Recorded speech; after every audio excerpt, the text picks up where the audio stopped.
नहमदुहु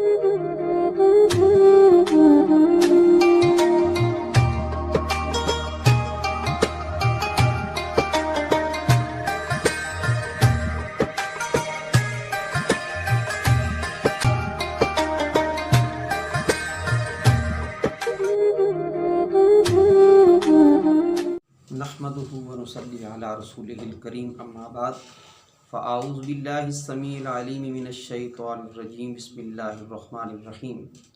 सामीन मुहतरम, आज हम हदीस की रोशनी में रमज़ान शरीफ की फ़जीलत व अहमियत के हवाले से कुछ गुज़ारिशात आपके जो है सामने अर्ज़ करूँगा। उसमें बुखारी शरीफ की हदीस मुबारक है, हज़रत अबू हुरैरा रज़ियल्लाहु ताला अन्हु रिवायत करने वाले हैं कि नबी करीम अलैहिस्सलातु वस्सलाम ने इरशाद फरमाया, मन स्वाम रमदान ईमानम व इहतिसाबन गुफिर लहू मा तक़द्दम मिन ज़ंबिही। आका करीम अलैहिस्सलातु वस्सलाम इरशाद फरमाते हैं कि जिसने ईमान और एहतिसाब के साथ रोज़ा रखा तो अल्लाह तबारक व तआला उसके पिछले गुनाहों को मुआफ़ फरमा देता है। कितनी बरकत है रमज़ान शरीफ की, इस मुनासबत से कि रमज़ान शरीफ हमारे पिछले गुनाहों की कफ़ारा का जो है ज़रिया बन जाता है। सुनन निसाई शरीफ में इसके मुताबिक एक दो लफ्ज़ों के साथ इजाफ़ा है। सुनन निसाई शरीफ में हज़रत अब्दुर्रहमान बिन औफ़ रज़ियल्लाहु ताला अन्हु वो रिवायत करने वाले हैं कि नबी करीम अलैहिस्सलातु वस्सलाम ने इरशाद फरमाया, क़ाल मन क़ाम रमज़ान ईमानन व इहतिसाबन ख़रज मिन ज़ुनूबिही कयौम वलदतहु उम्मुहु, कि जिसने क़याम किया रमज़ान में ईमान और एहतिसाब के साथ तो वो इस तरह गुनाहों से पाक हो जाता है गोया कि आज ही वो पैदा हुआ है अपनी माँ के पेट से। तो रमज़ान शरीफ की ये फ़जीलत व अहमियत देखें कि गुनाहों का कफ़ारे का ज़रिया बन जाता है। उलमा मुहद्दिसीन इसकी शरह में लिखते हैं कि सगीरा गुनाह तो मुआफ़ हो जाते हैं, लेकिन कबायर गुनाह की मुआफ़ी की भी उम्मीद की जा सकती है या उसको हल्का किया जा सकता है। तो इसलिए रमज़ान शरीफ की कदर व मंज़लत को जो है इसकी अहमियत को जानते हुए रमज़ान शरीफ को हमें आसान तरीके से गुजारना चाहिए। सामा का मतलब होता है जिसने रोज़ा रखा और कामा का मतलब होता है जिसने क़याम किया।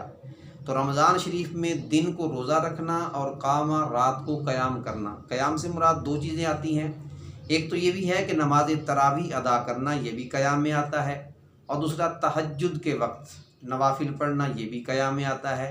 तो ये दोनों मौक़े इंसान को रमज़ान शरीफ में मुयस्सर होते हैं। जैसे देखें तरावी भी रमज़ान शरीफ के साथ मुख्तस है, और फिर जब इंसान ने सहरी के वक्त उठना है, बेदार तो होना ही है, लेकिन वो जब उस वक्त नवाफिल पढ़ेगा तहज्जुद के तो उस हवाले से उसको क़याम करने का भी मौका मिल गया।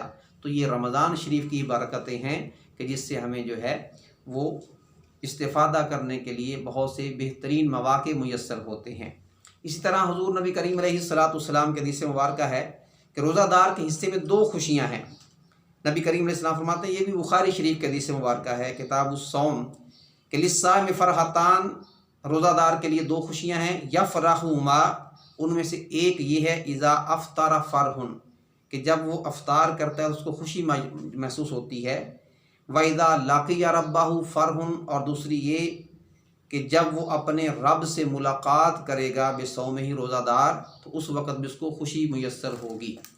अब इसमें हदीस पाक की डिटेल में जाएँ तो वाज़ेह तौर पर पता चलता है कि इफ्तारी के वक्त इंसान के सामने सारी की सारी नेमतें पड़ी हैं। वो रब्बे कायनात की बारगाह में जो है इल्तिजा कर रहा है, इफ्तारी के वक्त दुआ कर रहा है। फिर जो ही सायरन बजता है, अनाउंसमेंट होती है, ऐलान होता है, अल्लाह अकबर की सदा बुलंद होती है, वो नेमतें जब पहला खजूर या पानी जब पहला लुकमा खाता है खजूर का या पहला घूंट पीता है तो उसको एक बड़ी बेहतरीन जो है वो खुशी महसूस होती है। तो दूसरी ये कि इज़ा लाक़िया रब्बहु फ़रहुन, जब अपने रब से मुलाकात करेगा। बेशुमार अहादीस पाक में आता है कि रब्बे कायनात जन्नतियों से पूछेगा, अले जन्नत से बताओ तुम्हें कौन सी नेमत है जो तुम्हें नहीं मिली। सभी कहेंगे मौला तेरी तमाम नेमतें दुनिया की नेमतों से बढ़कर हैं। जन्नत के एक गोशा में, एक कोना में कुछ लोग होंगे, वो अर्ज़ करेंगे मौला हमें एक चीज़ की कमी है।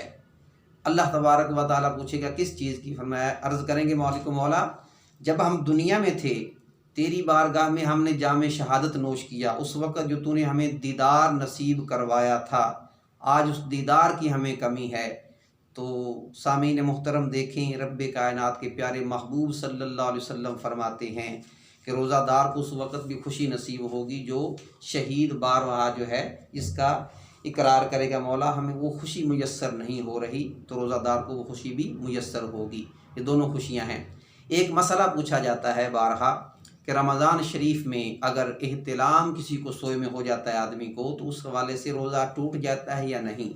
तो एहतिलाम होने की सूरत में रोज़ा नहीं टूटता। सोए में एहतिलाम हो गया तो उस हवाले से रोज़ा नहीं टूटता।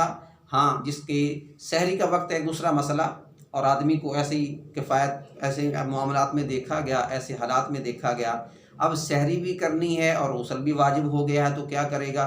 तो अगर उसने जो है कम वक्त है तो वो गरगरा कर ले, नाक में पानी डाल ले, वज़ू कर ले, वज़ू करने के साथ सहरी कर ले, बाद में वो गुस्ल करके नमाज अदा कर सकता है।